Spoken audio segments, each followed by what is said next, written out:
Good afternoon, everyone. Welcome to today's webinar presentation, A Creative Approach to Using Mindfulness with Youth. We have an hour together today. We're going to do a brief introduction and then we'll dive right into the content. We have 500 people who have registered to join us this afternoon. We really appreciate you all taking the time to share space with us. We know that this is a very uncertain and difficult time for so many of you. We know that the nature of your work may be changing, and we're really, really grateful that you took the time to spend an hour with us this afternoon. My name is Katie Rogers, and I am the Knowledge Exchange Manager at YouthREX, or Youth Research and Evaluation Exchange. We're going to start today with a land acknowledgement. YouthREX's provincial office is located at York University. Both YouthREX and York University acknowledge their presence on the traditional territory of many Indigenous nations. The area known as Toronto has been caretaken by the Anishinaabe Nation, the Haudenosaunee Confederacy, the Wendat, and the Métis. It is now home to many Indigenous peoples. We acknowledge the current treaty holders and the Mississaugas of the Credit First Nation. This territory is subject of the Dish with One Spoon Wampum Belt Covenant, an agreement to peaceably share and care for the Great Lakes region. A few things to keep in mind for today's presentation. We are recording the webinar. It will be uploaded to our online Knowledge Hub along with all of today's related resources. If you look at the Handouts tab on your control panel, you will find 5 handouts, the slide deck that we're using to present today, a toolkit around mindfulness programs for youth that YouthREX and HAP put together that we're really excited to share, and a few resources that the Holistic Art Space program shared with us to share with you. Our guest today will be going over some of those activities and the program itself and how you can apply best practices to mindfulness programs to the young people that you work with in your context and in your communities. If you have any trouble with the audio quality, please try calling in with a phone. I want to tell you a little bit about YouthREX. Our vision is an Ontario where shared knowledge is transformed into positive impact for all youth. And our mission is to make research evidence and evaluation accessible and relevant to Ontario's youth sector through knowledge exchange, capacity building, and evaluation leadership. We do this in 3 main ways. One is through knowledge exchange. We're basically curating and creating evidence-based resources to support youth work practice and amplify the voices of youth workers and young people across Ontario. This webinar is one example of that work. Our professional development opportunities through our YouthREX Ed offerings provide spaces online for youth workers to connect, and our youth program supports are a variety of services that we offer youth programs across Ontario to support them in using evidence to design, develop, and evaluate their work with young people. As I said before, we know that the nature of your work may be changing. We're adapting and trying to connect with youth programs to find out what they need and provide more and more of our resources and supports online. So if you want to connect with us, if there is a resource that we can help you access, if there are strategies that we can help you to develop or implement in your programs, please get in touch with us. You all have our email address, and it is info@youthrex.com. I want to highlight, of course, our Knowledge Hub. This is an online space at youthrex.com where you can access over 1,100 resources that connect shared knowledge to youth work. And one of those resources that we're really excited to share today is a toolkit with a variety of exercises, activities, best practices, evaluation tools that you can use in designing mindfulness-based programs for the young people with whom you work. And our guests today are going to talk about some of those strategies and some of those practices. We collaborated with them in developing and releasing this toolkit, and we're so excited to have them with us today. We also know that we have a limited time together. If you have questions that you want to submit, please do so through the questions tab on the control panel. We may not have time to get to all of your questions, but we will try to follow up after today's webinar. And if you have strategies, practices, experiences, ideas about how to do this work with the young people that you work with in your communities, please let us know. We're developing a variety of multimedia and online resources on this topic going forward to continue this conversation beyond today's webinar. I am now going to turn the presentation over to our guests, Diana, Tricia, and Amanda, who are going to tell you a little bit more about themselves and their work and lead us into today's webinar conversation. Thanks, Katie, and good afternoon, everybody. We are really excited to be here, and we're excited that there's so much interest in mindfulness. I'm Diana Coholic. I used to be an academic director in YouthREX for the Northeastern Ontario region. We've got Amanda Hardy and Tricia Goldner with us today, who were both master's students a few years ago, training in HAP. Amanda is an elementary school teacher, and Tricia is a social worker in the Rainbow District School Board. So, welcome. Okay, so I just wanted to show you where we are physically located if you don't know where Sudbury is. We're only about a three and a half or 4 hour drive north of Toronto, but that's where the three of us are today. Okay, so just to contextualize today's presentation, this is a diagram of the HAP program, and the examples that Amanda and Tricia are going to be talking about today come from the HAP program. So the HAP program was developed in 2005. So this is something we've been studying and developing since then. In its traditional format, it's 12 weeks long, 2 hours a week for 12 weeks. But Amanda and Tricia have been using it in different formats within schools. To date, we've had over 300 youth take part in the traditional 12-week program. So you can see that everything we do is bound by a strengths-based approach. And there are three important components to HAP. So one obviously is the mindfulness, but the arts-based experiential approach to teaching mindfulness is really important, as is the group work approach. So we've had a lot of success with HAP, and certainly the youth really appreciate the arts-based and group work approach to learning mindfulness.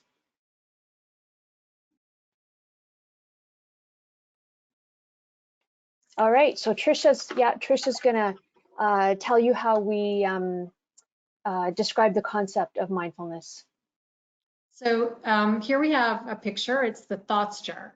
All you need for this activity is a clear plastic or glass jar, half filled with water, and some colorful dollar store beads. So we use the thoughts jar to introduce to participants the concept of mindfulness. And we do this by inviting them to select some beads, and I always have some close by, so some beads to represent their thoughts and feelings. And they drop the beads into the jar, either sharing what they represent aloud or sometimes quietly reflecting. And once everyone's had a chance to contribute, we secure the lid and shake the jar, like is in the picture on the slide. And then we pose the question. So if your mind looked like this, do you think you could make a good decision? And the response is generally an overwhelming no. I've often had youth who identify with the beads spinning around in the jar, and they'll say, hey, that's how my mind feels. Once we've established that it would be difficult to make a good decision, we place the jar down on a flat surface, like in the other picture, allowing the beads to settle in the jar. And then we offer that mindfulness helps us to settle our minds in the same way that the beads are settled in the jar. So once our thoughts and feelings are settled, they're present, but they're still settled, we can see them more clearly, allowing us to make better decisions. So I found this activity to be foundational, and it's a foundational in all of my work. It's highly transferable to clinical work and in the classrooms that I go in where I deliver social emotional learning. I have one on my desk, and I use it online as well. Invite children to have it in their own homes so they can have a plastic jar if we're worried about it breaking, but I always have one close by.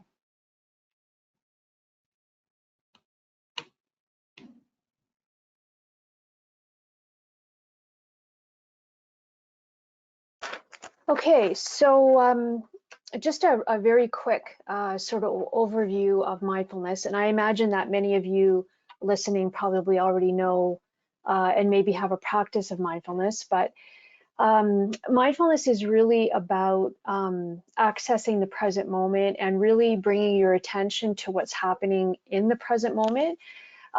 This is, I think, even more important given the time that we're in, because we're all having lots of different kinds of moments. And I think it's really important to be able to be in those moments and ride them out so that you don't get trapped in anxiety or fear or whatever it is that you're feeling. So probably the most important thing when it comes to working with youth is that this idea of learning to notice your thoughts and to see things without negative judgment. I'm sure that for all of us, our experience working with youth is that they come in with a lot of judgments about their feelings, about their thoughts, about what they can do and can't do, and that type of thing. So Dr. Jon Kabat-Zinn is probably one of the most well-known figures in the whole mindfulness field. He developed mindfulness-based stress reduction and really brought mindfulness to North America. And this is his definition of mindfulness that is used by a lot of people researching and practicing in mindfulness-based interventions.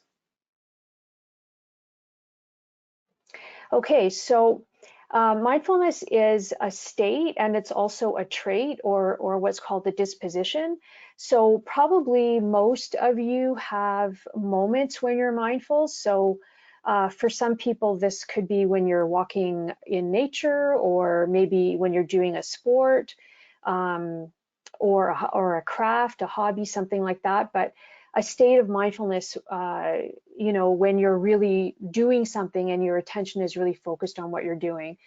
And the idea is that if you're learning mindfulness, the more states you have, that eventually that will lead to mindfulness being a disposition for you, so a way of being in the world.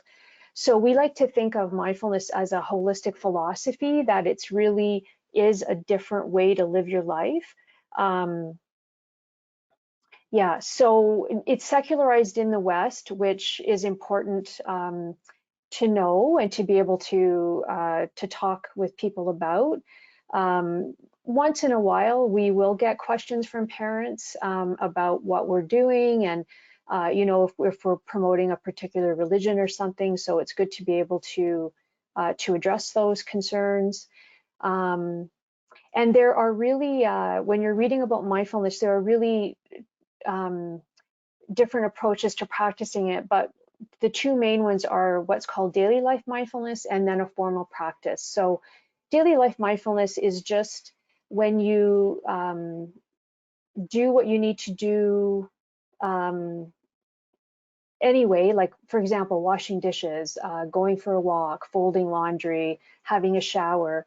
But when you do these activities, you really bring your focus to what you're doing. So for example, when you're washing dishes, really paying attention to the water and what the soap smells like, what it feels like, what the dishes look like, because probably for a lot of us when we're washing the dishes, we're not really focused on that. Our mind is someplace else. So this is great if you're really busy and you don't feel like you have time to add something to your life. You can just choose something that you have to do anyway and just try to do it really mindfully. And then formal practice is the mindful breathing activities and the meditations, which are really important because, you know, those really help you develop a skill to look internally, like Tricia was showing the thought jar. You know, we need to develop enough self-awareness that we can look inside and identify what we're thinking and feeling. So I think Amanda is going to tell you a bit about how we begin to teach youth this practice of focusing on their breath.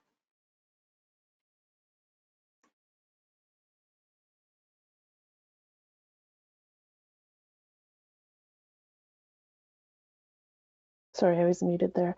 Yeah, so we do different activities to bring awareness to our breath in order to try and increase the state mindfulness.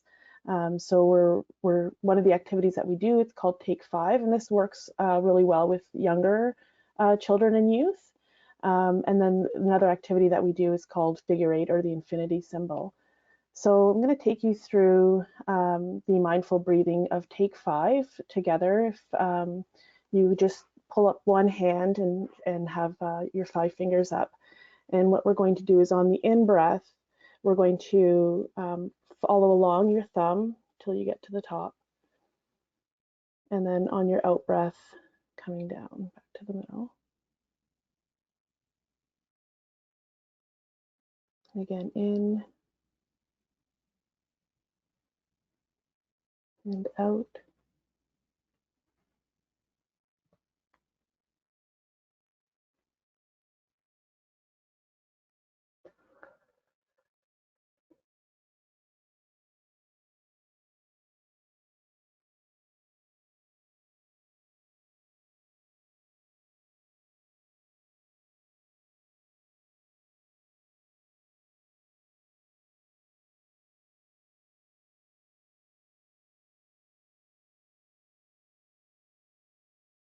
So really simple breathing exercise to do with children. We can also extend it to a Take 10 if we need a little bit more time to do that, or once they've started incorporating that into their way. And then we reflect it back to them, asking them questions regarding like how they think that they might use that outside of the group or outside of the session where they're learning it. And the more often that we do it, the more that we see that they are transferring that into other activities or other times where they're feeling like they might need to take that breath to kind of reflect back in. The Figure 8 is a nice doodle activity. They just draw the 8, turn it on its side, and then start in the middle and you trace over top of it. So breathing in on one side, pausing in the middle, and then breathing out on the other side. So that one works well with older teens that maybe are doodling in class and things like that. So.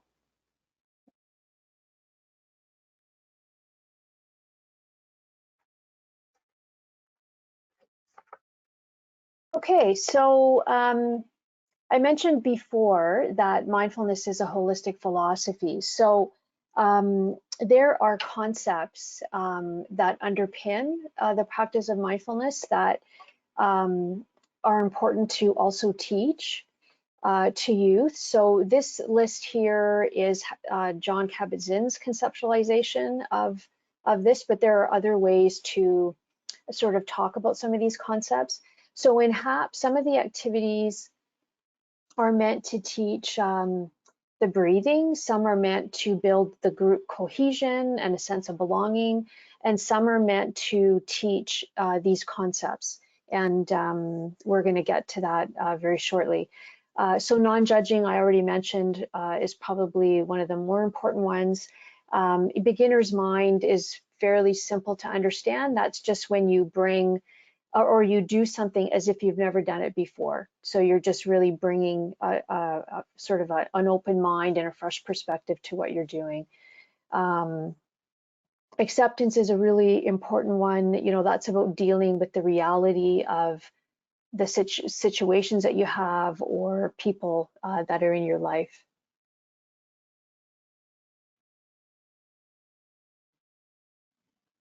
All right, so if we can go to the next slide. Okay, so the non-judging, it's called self-compassion as well. You know, it's really about adopting a wondering, sort of curious attitude towards your feelings. So when people start talking about that they shouldn't feel something or they feel guilty about feeling something, those are negative judgments. And you know, it's the worst thing really that you can do, because when you do that, the feeling just builds up. There's nothing you can do with it. It's like a huge roadblock when you start saying that you shouldn't feel something. So, you know, from a mindful perspective, you really want to try not to do that. You really want to, you know, when you notice a feeling starting to come up, you want to wonder about that and ask, you know, why am I starting to feel anxious right now? Did somebody say something? Did I see something? Was I reading something? You know, what was I thinking? You really want to try to figure that out. So the concept, and you know, there are people who write a lot and research just in self-compassion. So this is really about having an understanding of ourselves and maybe some of the decisions that we've made.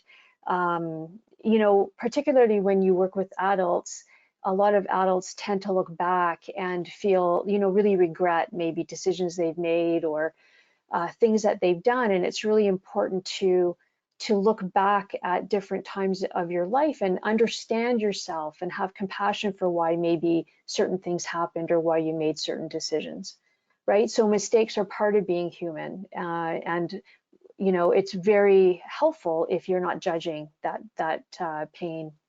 And you certainly on the web, for example, you can find lots and lots of loving kindness meditations. So there's meditations that you can do just to sort of focus on building this self-compassion. So typically these meditations would go from imagining that you're directing feelings towards yourself, and then you work outward to loved ones, acquaintances, strangers, someone challenging, and then all beings. So in HAP, when we do this, we will often go the other way, and we'll start with the universe or all beings first and work our way down, which I think it just sort of reflects, I think, a more of a social work type of perspective and a recognition of sort of all the connections we have, etc. Okay, next slide. Okay, so just really briefly, there's also a concept in mindfulness called therapeutic presence. And a corresponding one in education called teacher presence. And this is research that really looks at how learning mindfulness basically can make you more effective, either as a practitioner or a teacher. So if you look at common factors research, which is work that looks at what makes people change, consistently the relationship accounts for almost a third of change. So we know that being able to form relationship is really important. So from research, we know that people who are mindful tend to be less distracted. They have a better ability to tolerate emotion and be more empathic and compassionate. And the more self-aware you are, the better you're going to be able to deal with transferences. And we all deal with transferences in our work, of course. So again, that self-awareness really lets you in the moment make decisions about those feelings and helps you, yeah, be more effective. So next slide. All right, so I think Amanda, you're going to talk about painting on a line. Mm-hmm. This is one of my favorite activities. So as you can see in the slide, what we do is we hang a string across the room, and then we hang papers onto the string. And the participants are challenged to paint onto the paper without touching the paper with one of their hands. So just the paintbrush can touch the paper. And the line bounces quite a bit as you're trying to paint on it, and evokes a little bit of frustration and different feelings as they're working through it. And so while the participants or the youth are working on that activity, we will often try to engage in conversation about, like, how are you feeling at this moment? What are you noticing inside your body? And trying to help them recognize what is happening when that and what feelings they might be experiencing at that time. And then after that, we always have like a debrief where everybody kind of has an opportunity to talk and to share about their experiences in the activity. So it's an activity that you know, it's not going to turn out the way that you kind of go into it. Sometimes we go in with an expectation that things are going to work out a certain way, and they don't. And we talk about the creations that we're able to make when we're able to let go of that expectation or let go of the control and that need for things to be a certain way. It also leads to discussion around the interconnectedness between us as a group, as everybody's affected by that line bouncing and that line moving in some way. So we've often had participants who will stop painting because it's causing so much frustration, but even they are being then affected by the other people in the group, even though they're trying to remove themselves from it, is still a way of them being impacted and recognizing that they're being impacted by it. So yeah.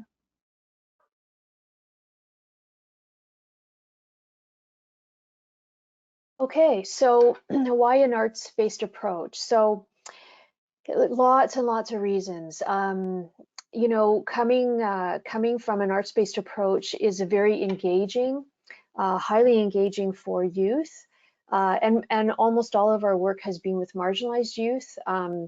So you know, youth who have had a trauma, been involved in the child welfare system, in the mental health care system.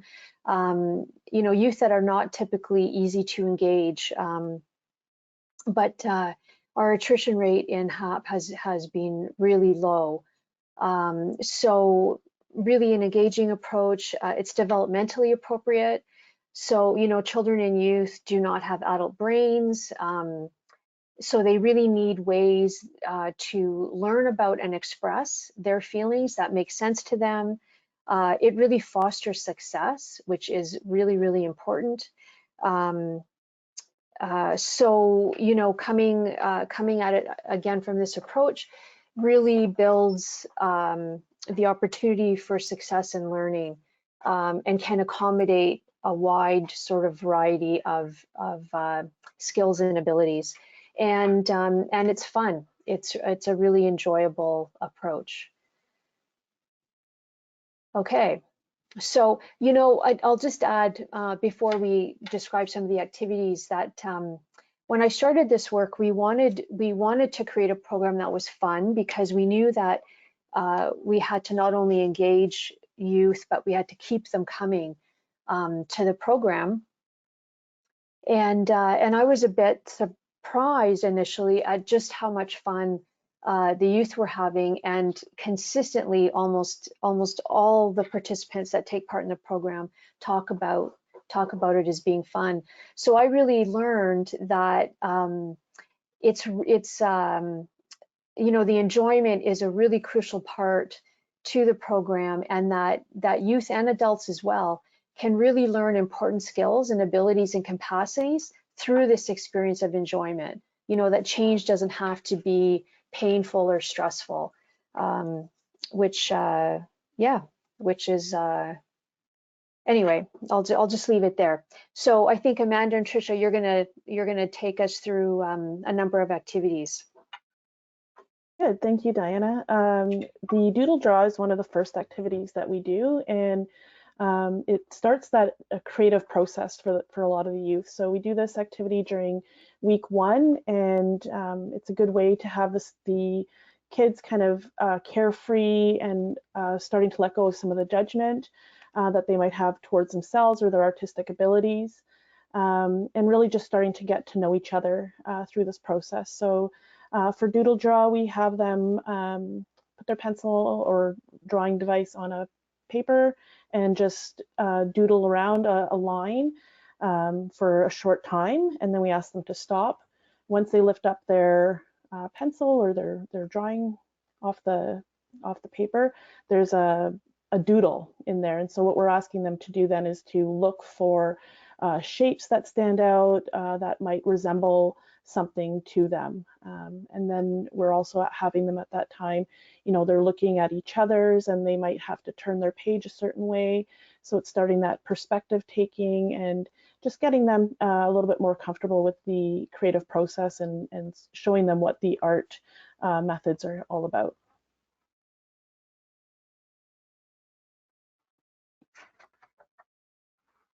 So next we have the Me as a tree. And this activity invites participants to draw themselves as a tree. It might just be the direction, draw yourself as a tree, or we might offer some more prompts like what kind of tree might you be or where might you be located, which allows them for a ton of creativity with this. The idea by asking participants to represent themselves as a tree enables them this kind of abstract, therefore non-threatening way to self-reflect and foster some increased self-awareness.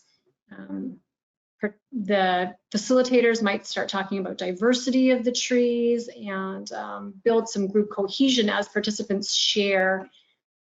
Once their trees are drawn, they share ideas and thoughts and feelings about their trees.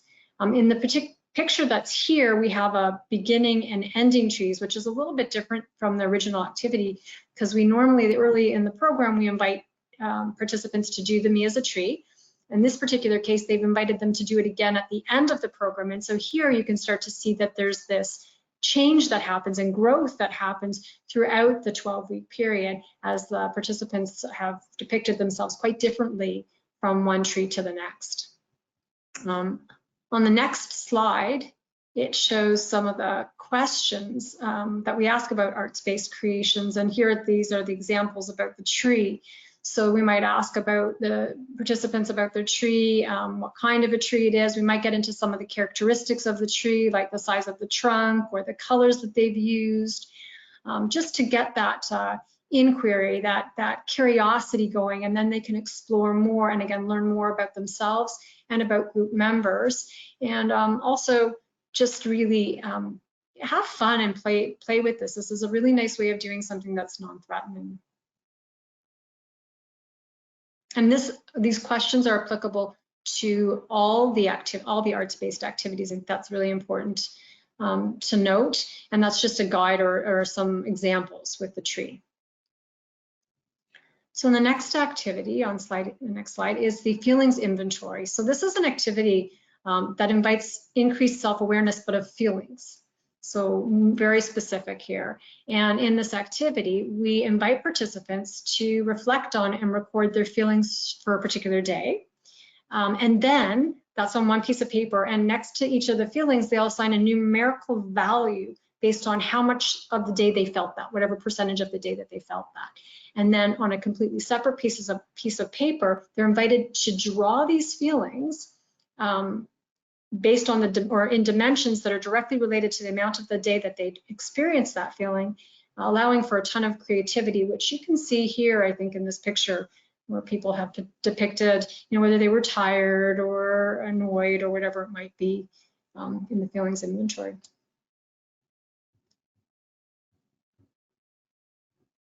And then on the next slide, we have Paint to Music, which is a group listen and paint in this particular picture. So this is a group activity that is inviting another opportunity for self-awareness, because we're listening to music and then noting what arises for us, so what emotions the music elicits. And here it's in a group way. So we've taken this big brown paper and divided it into 4 sections. And then we invite the entire group to sit around each section, and we'll play a piece of music and they'll paint.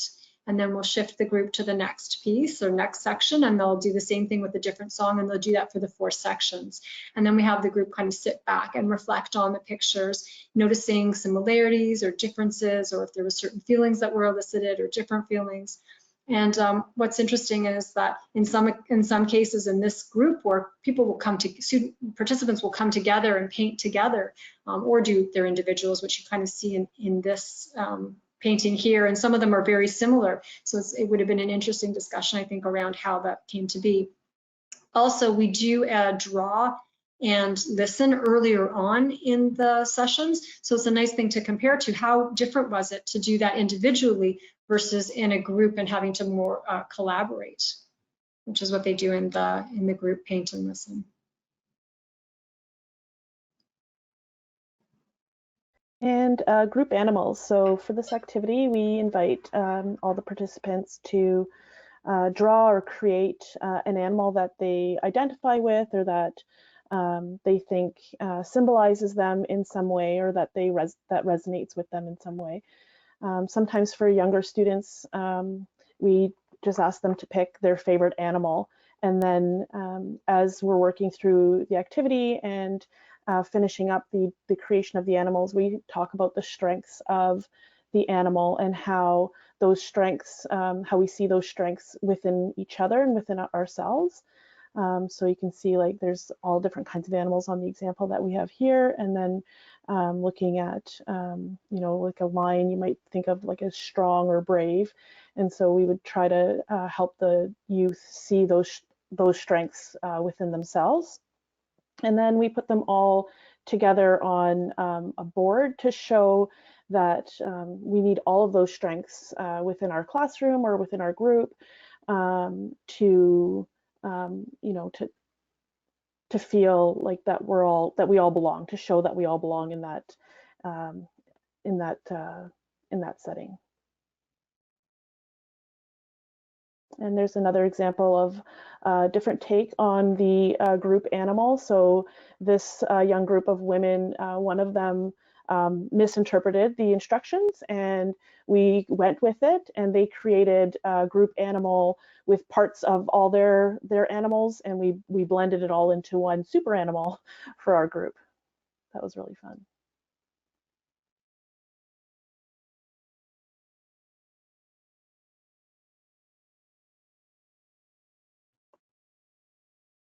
Okay, so we're getting towards the end of the presentation, so we definitely have time for questions and discussion.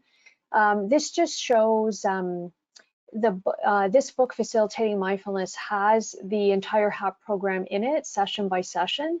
So if you're interested in doing the program or parts of the program, this would be a useful resource for you.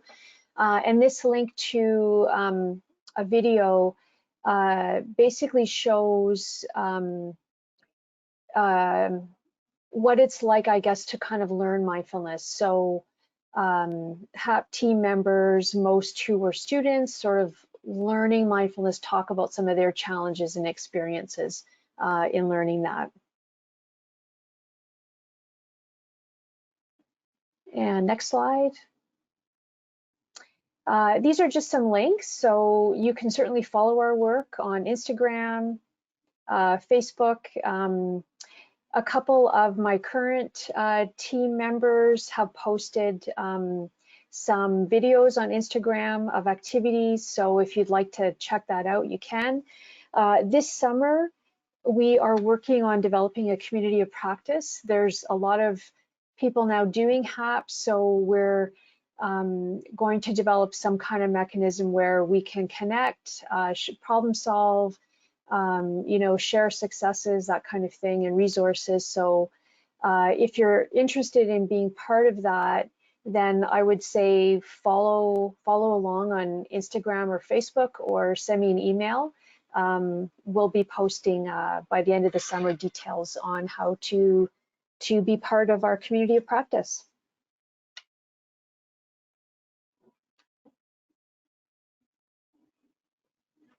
So now we are at the questions section of today's presentation. Thank you all so much.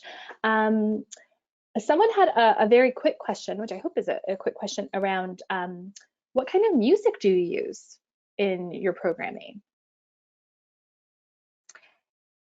I think all different kinds of music, depending on probably who the facilitator is. So I know some facilitators use sort of more pop music.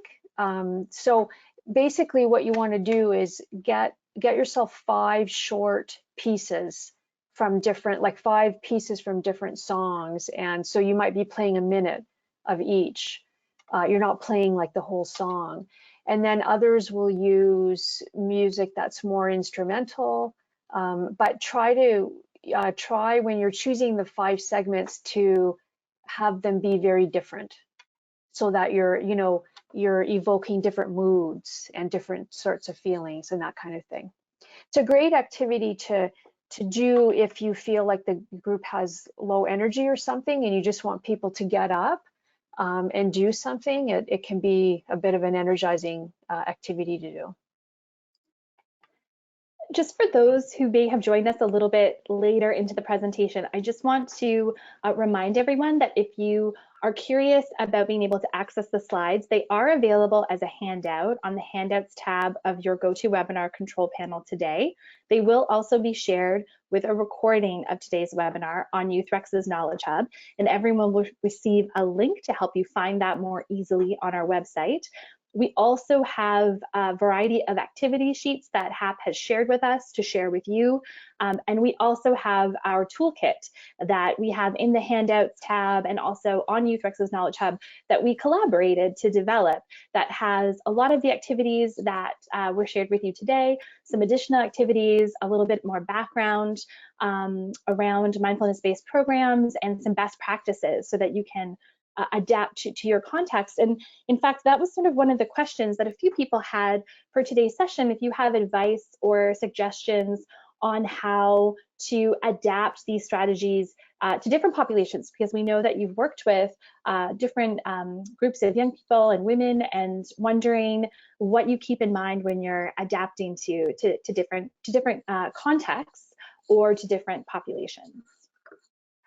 Okay, so maybe I'll just start this off, and then maybe Amanda and Tricia, if you have examples from your work, you can maybe share that. But what I would say, so to date, we've tested HAP with not just marginalized children and youth, but we've done it with university students. Amanda's done it with 2 groups of teachers. We've done it with women living at a local transition house. We've done it with adults seeking mental health services. We've tried it out with youth in the local detention facility, I guess. So yeah, we've tried it with a variety of populations, and I don't know if it sounds strange or not, but basically you can do the same activities with all these different populations, and it works. What's different is the conversations that the activities promote. So I find with the younger children, so when we started, we were working with kids from the ages of 8 to 12. The activity moves a lot quicker, and all of the conversation happens as you're doing the activity. So, but the last 4 years, we've been working with youth from 11 to 17. So with that age group, you might not get through all the activities because there tends to be more discussion, because obviously the older youth have an ability to sit back and reflect, and they may want to talk about something that the activity has touched on. So so maybe Amanda and Tricia, maybe you have an example from your work that you could share, like a more specific example. As far as like modifying the program, I ran the program as close as I could for my research over 12 weeks with 2 groups of teachers. And then modified the program to like a 3-day workshop for teachers as well, and that we would attend like in the summer. So I've done that a few times as well, and then with different groups in the community. So with in Wikwemikong are the health service workers there. So the training really depends on the needs of the people that are asking for it. So for teachers, it was described as a way to bring mindfulness into the classroom. So I had a lot of activities that they could use in the classroom, but also continuously touched on making sure that they were getting what they needed for their own mindfulness practice, that they could then have a practice so that they would be able to better bring it into their classroom. So those are some of the modifications that I've made. And then also with teachers like read alouds and storybooks and things like that. So I've sought out some storybooks and different things like that to help teachers bring it into a whole class setting a little bit easier with different activities and things like that. So in my experience, I brought it for my research to education students. And a lot of them initially came with the idea of doing this for their education, and they could bring it into their classrooms. And it was very close to what we would normally run for our youth. And it was amazing how the sessions slowed down, so they were much slower, and we did fewer activities, but they were very much engaged in everything that we did. And so there was the modification of fewer activities that we had to do, giving them more opportunity to talk about things that came up for them, and realizing that they have so much stress as university students, and this was a way for them not just to learn something they could then bring into their classroom, but something that they could use for themselves. And I think that that's what we keep feeling or experiencing over and over. I also deliver it in schools. So there's a big modification around the time, the environment that I'm given. I do a lot of work one-on-one using the arts-based methods from HAP and just implementing a lot of the activities one-on-one with youth. So I feel like there's a ton of opportunity for this, and the adaptations happen as the opportunities arise. And so if I'm given 4 kids in a small room and we have an hour a day, for so many weeks, then we find ways to adapt and bring that program together. But it's really consistently the arts-based activities, that mindfulness, and incorporating all that together with the form of HAP, but just fitting it into where it will work. I know you touched on this as well, the fact that you've worked with marginalized youth, many of whom have experienced a trauma. And I'm wondering, are there any specific considerations around working with young people who may have experienced trauma when you're aware of that, and how what adaptive strategies you need to take on when you're working with that particular population?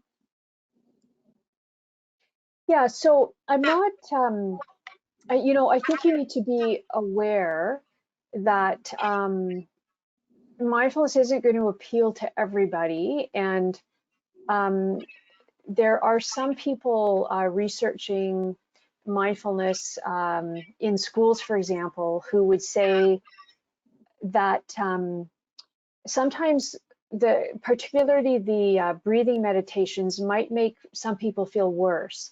So particularly if they're dealing with some sort of emotionally heavy situation. So I think as youth workers, you may want to teach some grounding techniques first, or some calming techniques. Like, you need to be aware of maybe needing to do that. Maybe just caution people that they can check out if they need to check out of an activity. But I think this is the beauty of the arts-based approach, because it's a much safer way, I think, to teach and practice some of these things, because people have more control. Like, they can choose sort of what they're going to share, how much they're going to engage with it. So we've had like some groups, for example, when we started, the youth we were working with were all involved in, they were all living in foster care. So most of those kids had experienced serious trauma.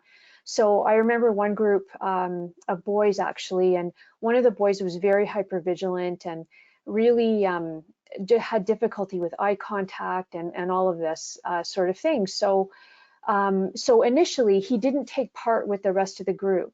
So he would kind of do his own thing, and maybe in like the corner of the room, but we could tell that he was listening and paying attention and watching what the other boys were doing. And over time, with a lot of encouragement, he was able to join with the group.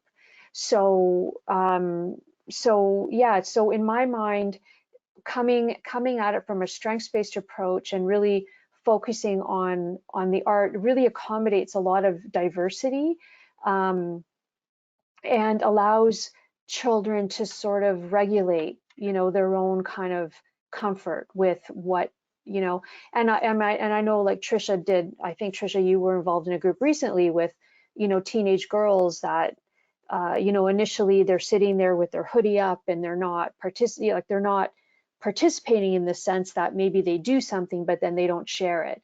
and that's perfectly okay, you know. But over time, again, I think as they gain trust and with that sense of group belonging and support and mutual aid and all of that thing, they usually come out of that, and they come every week, right? They come even if they're not sharing what's going on with them. Sorry, Tricia, you have to unmute yourself.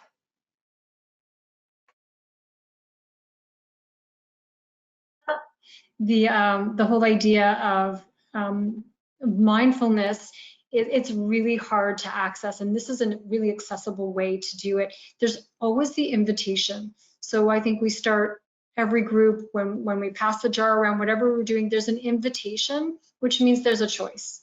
And I think that makes a huge difference in how many participate or how many students or people choose to participate when they see that it's not forced, it's not pushed on them, and it's a fun group to be a part of.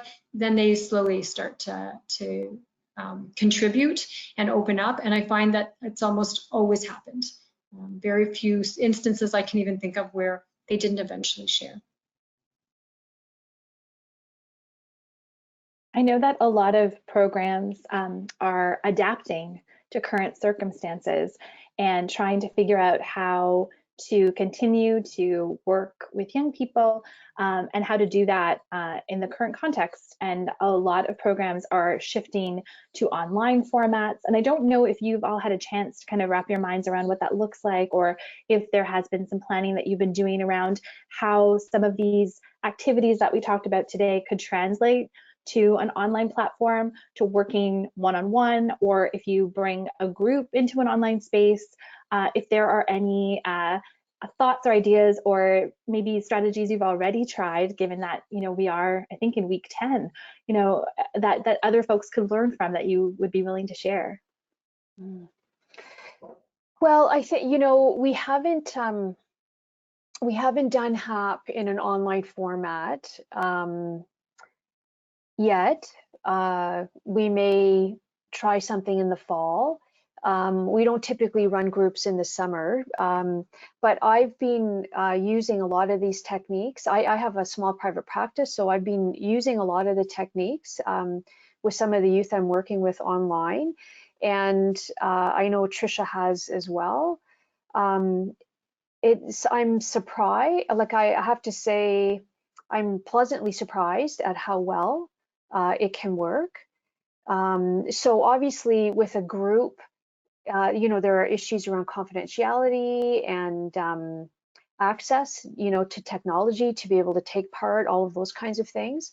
I know in the Blue Water District School Board, I know that the mental health lead there is actually doing a small group of HAP online that she had started with some teenage girls in person, and they shifted to online. So yeah, I think it's very doable and modifiable. But like I said, there are issues that we need to think more about in terms of access, confidentiality, that kind of thing. I don't know if you have anything to add, Tricia, or. So we haven't had the opportunity to even be online where I'm working at this point. So it's been on the phone, but because I already have relationships with students, we'll do art-based methods on the phone. And so whether they're snapping a picture and sending it to me or talking about it to me, it's amazing how, you know, in their environment, they're able to do something fun and engaging, and then it opens them up to sharing. So I find it's been useful even when we have limited access to interact with a phone. So yeah, and I think it's very transferable. I've done mindfulness-based cognitive therapy online. I've done some other training online. I think it's very transferable to do this mindfulness practice, mindfulness kind of stuff, and especially the arts-based methods I think we can do online, as long as we figure out all those, the nuances around confidentiality. I know you referred to, you know, the idea that practitioners also have to develop their own mindfulness practice. Do you recommend a particular certification to start to implement some of these strategies or practices, or is it more a focus on individual practice? What would you tell folks who are curious about what sort of credentials or training they need to do this work effectively. Amanda, do you want to maybe speak to that? In terms of your own kind of learning and development and yeah, I can talk about it. So for me, I started with learning about more about mindfulness through delivering HAP, and went in thinking that it was going to be a program or some activities and things that I would be able to use in my classroom with my students. I felt at that time that I had an understanding of what mindfulness was and how it could help, but it wasn't really until I dove into delivering the program and looking at specifically like some of the questions like Tricia was talking about from Me as a Tree and that inquiry-based approach, because as a teacher, we're not really taught those same approaches that come from a social work perspective. And I was realizing the more I was doing Me as a Tree myself, that my tree was always changing, and that I was learning more about myself from the questions that other facilitators were posing, or that I was posing to the youth, and thinking, oh, why did I do it that way? And what does that mean, or what am I learning about myself through that? So a lot of, for me, self-awareness increased quite a bit just through the facilitation of HAP, and talking a lot with Tricia and Diana about mindfulness and mindfulness practices, and began looking more deeply at what that means. And then I decided for myself to take the mindfulness-based stress reduction program that was offered, that's been designed by John Kabat-Zinn, and I felt like that helped me to understand some of those foundational pieces around mindfulness, and felt like then I could then link some of the activities back to those concepts a little bit better, because I had a deeper understanding of it. yeah, I think, I think more important than an official certification is that people are committed, I think, to understanding what this is and making it part of their life, because it's very difficult to teach these concepts and practices if you're not doing them yourself, right? But I think that's consistent, to me, that's consistent with being an effective helping practitioner anyway, in that I'm not going to ask my clients to do things that I wouldn't be prepared to do myself. So yeah, so I think if you have a commitment and you're learning about it, you're practicing, that's good. And I mean, these days there's too much to read. Like there's millions of resources to read on mindfulness. So, and sometimes you have to read many things until you find an approach that fits for you, or an author that really resonates with you, right? But I would say a similar thing about the arts-based perspective too, because I get this question a lot in terms of again, like certification or around the art. And so first of all, it's important to understand we're not doing art therapy, right? We don't have degrees in art therapy, and this isn't about art therapy really. It's about using an arts-based and experiential approach as tools, for discussion and exploration and expression, and that kind of thing. And again, there are lots and lots and lots of resources to read, so that you can be a little bit more confident, I think, about how to use these things. And I know in the presentation, Tricia went through some of the questions. To me, as as a person that's had a lot of students over the years come through and get trained in HAP, the trickiest thing that I have found for most students is learning how to ask really open questions, or sometimes not even asking a question, just making a comment about something, right? Because the tendency is when we look at something, we have an idea of what we want to know about it, but you can't often ask directly that question. You have to you know, be a little bit more open about it. Like, for example, if you ask a youth, well, you know, how come you use so much black? Often what you're going to get is, I don't know, right? But if you ask, oh, I noticed that there's lots of black in your picture, then you can have more of a, you're more likely to have a conversation about it, right? So you have to really have a very open mind when you look at things, and don't make assumptions, right, about what things are or what the colors mean or anything like that. So thank you so much. I see that we're coming to the end of our time together. So I want to thank you, Diana and Trisha and Amanda, for your time, for sharing these strategies and approaches. Thank you, everyone, for choosing to spend some time with us this afternoon. We know that a lot of you are cultivating your own practice around mindfulness and are already maybe implementing strategies with young people with whom you work. So we want to hear from you. Please share with us as we continue this conversation in different ways and through different resources. Please share your feedback on today's session. We would love to hear from you, and stay connected to us, because we know that community is really important right now. And we are here for you in whatever ways we can support your work during this time. And just one final note, if you want to join us for another presentation, we will be coming together again next Tuesday, a very different topic of conversation around how to tell a story with data visualization. But you can learn more on our website at YouthREX.com. On behalf of YouthREX, and of course my cat, who made an unexpected and unplanned cameo in today's session, and everyone on the team, we just want to thank you so much for joining us, and we hope that you have a good Tuesday. Take good care. Be well.